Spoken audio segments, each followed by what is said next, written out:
I got my Z Fold 3 today and it's raining. So I thought it'd be interesting to unbox my Z Fold 3 in the rain.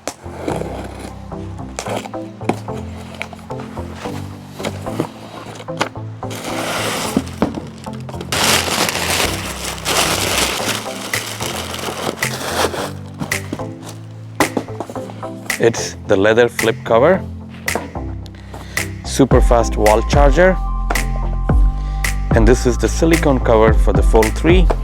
And here we have the Galaxy Z Fold 3.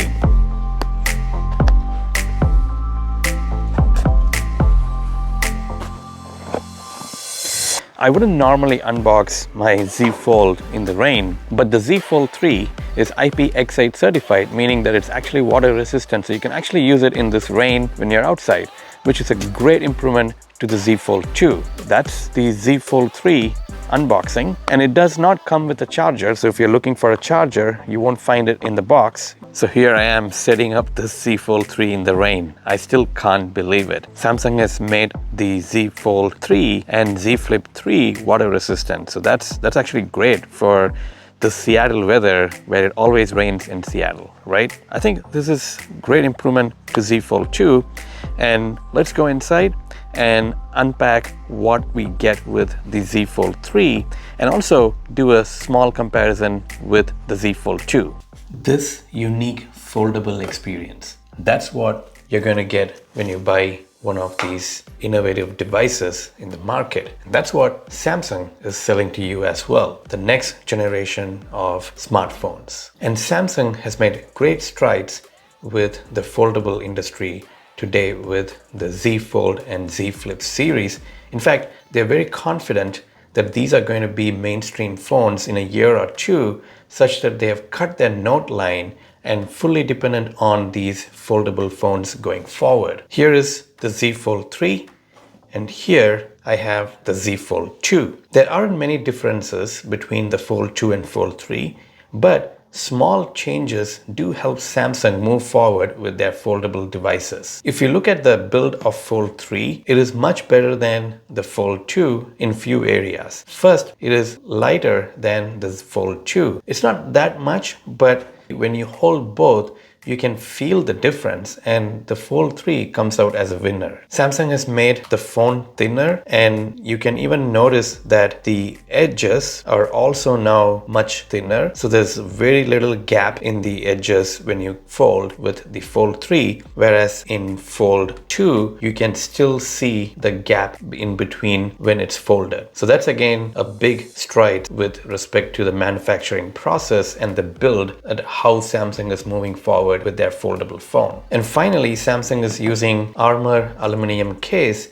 for the exterior, which Samsung claims is tougher than just the standard aluminum and gives you much stronger protection for your fold. Now, when you compare the specs, of course, the Fold 3 comes with the latest and the greatest processor, which is the Snapdragon 888 and 12 GB RAM with 256 or 512 GB storage options. Except for the processor, the specs in Fold 2 and Fold 3 in this department are pretty much the same. Even with the camera, Samsung has opted to continue the same hardware with the Fold 3 device as well. For folks new to the Z Fold device, Z Fold has 5 cameras. There is a 10 megapixel outer screen camera, and then we have rear cameras, 12 megapixel, ultra wide, wide angle, and telephoto. And there's also a camera in the larger display when you unfold it. This time though, that camera is under the display, which is the first foldable device to have a camera under the display. How good is that? Not that good. Even though it gives you a larger screen area, the pixels are still visible under the display when you have a white background. If it's dark and watching a movie, not a problem. And because this is the first generation, the camera quality is also not that great. The screen dimensions for the outer display and the larger inner display are still the same as Fold 2. The outer screen is 6.2 inches and the larger screen is 7.6 inches. The two upgrades though with the Fold 3. The outer display now has a higher refresh rate, 120 Hz. So now it's the same as the larger screen refresh rate. Second, the larger screen display is more tougher and that leads to the S Pen support. Yes, your Fold 3 comes with S Pen support, though you have to buy a specially made S Pen for the Fold, which Samsung calls it the Fold Edition, for your Fold 3. Your S Pen that you already use with your Samsung Galaxy tablets or the S21 Ultra or your Note will not work with the Fold 3 display. In fact, it will actually damage your Fold 3 display, so you shouldn't be trying it out either with those S Pen and your Fold 3 device. So you need to buy this S Pen Fold Edition and then use that to draw and write in your Fold 3. This is also a first generation S Pen device for the Fold. As Samsung discontinues the Note series, we're going to see more improvements coming through for the S Pen. However, I did not buy the S Pen this time for a few reasons.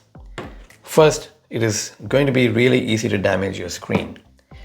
This is a foldable device. It's still not mainstream. The glass is still not as strong as your normal S21 or iPhone or other devices that we are used to.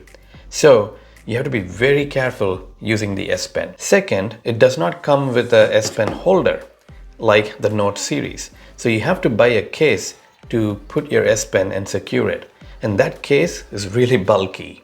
The moment I saw that case, I was like, nope, I'm not going to get that case and carry, and I don't want to add more weight to this phone. And the third reason is that the S Pen for the Fold 3 only works with the larger screen. It does not work with the outer display. That's a big bummer. I want the S Pen to be working on both the screens, especially the outer display, so I can quickly jot down notes and keep going. However, if I want to do that, I have to open the largest display and then use the S Pen, which, quite honest, is going to be a cumbersome job every time you try to do that. So I think I will wait for the S Pen probably for the Fold 4 and see if anything improves in that area. Let's talk about accessories. With Z Fold 1 and Z Fold 2, we didn't get really good cases and accessories from Samsung nor from third-party resellers, let's say in Amazon or eBay. But with the Fold 3, I really appreciate what Samsung has done with their cases. I have the leather case and I have the leather flip case. Both of these are awesome cases for your Fold 3, and it's great that Samsung has now invested in making good cases, because if you want a case, where else would you look? You would first look at Samsung, right? So Samsung hasn't disappointed this year with the official cases for the Fold 3.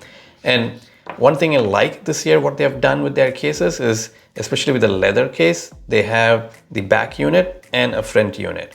Last year, they just had the back unit, which was just dumb. It didn't protect your front screen at all, the outer display. This year though, they have protection for your outer display and the back as well. So that's a great addition. Kudos to Samsung for making sure that Fold 3 users have some great accessories. That's the Z Fold 3. There aren't many differences between the Fold 2 and the Fold 3. There are some noticeable changes, of course, like you can see the camera slab in the Fold 3 is circular and in the Fold 2 is kind of a rectangular slab. And then the back side with the black color in the Fold 2, you get a glassy black surface, whereas with the Fold 3, all the colors, Phantom Silver, Phantom Green, and Phantom Black, you get a matte finish. So, should you upgrade? I don't know. This is a tough choice this time. Z Fold 2 is still an excellent foldable device, and Z Fold 3 adds some notable upgrades like water resistant, build quality, and also the innovative new under the display camera for the larger screen. But other than that, the experience you're going to get with the Z Fold 2 and Z Fold 3 is going to be the same. So if you already have a Z Fold 2, you might as well continue using it. But if you want to stay with the latest and greatest of where Samsung is going with their foldables, of course, you should get on the train and get the Z Fold 3. If you're looking for a new foldable phone though, I would recommend its smaller brother, the Z Flip 3, which I just did an unboxing and first impressions. I've linked the video in the comments. That is a great choice if you're just entering into the foldable market. But if you still want to get a phone that transforms itself into a tablet, there's nothing that beats the Z Fold 3. I'll be back with more tips and tricks for the Z Fold 3, so make sure you subscribe to my channel. Until next time, bye.